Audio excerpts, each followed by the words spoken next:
മിശിഹായിൽ പ്രിയമുള്ള സഹോദരി സഹോദരന്മാരെ, പ്രിയമക്കളെ, ഈ പ്രഭാതത്തിൽ വിശുദ്ധ മർക്കോസ് അറിയിച്ചുള്ള കർത്താവ് മിശിഹായുടെ പരിശുദ്ധ സുവിശേഷം 2-ാം അധ്യായം 17-ാമത്തെ വാക്യം നമുക്ക് ധ്യാനിക്കാം. Saint Mark's gospel chapter 2 verse 17. ആരോഗ്യമുള്ളവർക്കല്ല, രോഗികൾക്കാണ് വൈദ്യനെ കൊണ്ടാവശ്യം. ലോകപ്രശസ്തനായ ഒരു ഗായകനായിരുന്നു ബിഥോവൻ.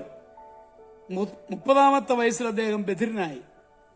എന്നാൽ താൻ ബധിരനായി എന്ന് അദ്ദേഹം മനസ്സിലാക്കിയില്ല. നേരം പുലർന്നപ്പോൾ അദ്ദേഹം പിയാനോ എടുത്ത് പതിവ് പോലെ വായിച്ചു.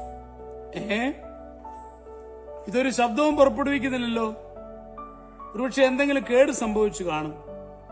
ഈ വീണയും ശബ്ദവും ഒന്നും പുറപ്പെടുവിക്കുന്നില്ലല്ലോ, ഇതിനും എന്തെങ്കിലും തകരാർ പറ്റി കാണും. അവ നന്നാക്കണമെന്ന് തീരുമാനിച്ച് അദ്ദേഹം ടൗണിലേക്ക് പോയി. യാത്രക്കിടയിൽ ഒരു വൃദ്ധൻ തന്റെ ആലയിൽ കുടം കൊണ്ട് ഇരുമ്പിലടിക്കുന്നു അദ്ദേഹം കണ്ടു. പക്ഷെ പഴുത്ത ഇരുമ്പിന്മേൽ കുടം വന്ന് മുട്ടുന്നതല്ലാതെ അവ ശബ്ദമൊന്നും പുറപ്പെടുവിക്കുന്നില്ല. വഴിയിൽ 2 സ്നേഹിതന്മാർ ആംഗ്യത്തിലൂടെ സംസാരിക്കുന്ന അദ്ദേഹം കണ്ടു. അവർ ബധിരരായിരിക്കുമെന്നാണ് പാവം ബിഥോവൻ കരുതിയത്. തന്റെ ബധിരത എന്നിട്ടും അയാൾ തിരിച്ചറിഞ്ഞില്ല. ദേവാലയത്തിന് മണികൾ കൂട്ടിമുട്ടുന്നതും നാഴികമണി ആടുന്നതും അദ്ദേഹം കണ്ടു. പക്ഷെ അവയ്ക്കും ശബ്ദമില്ലായിരുന്നു.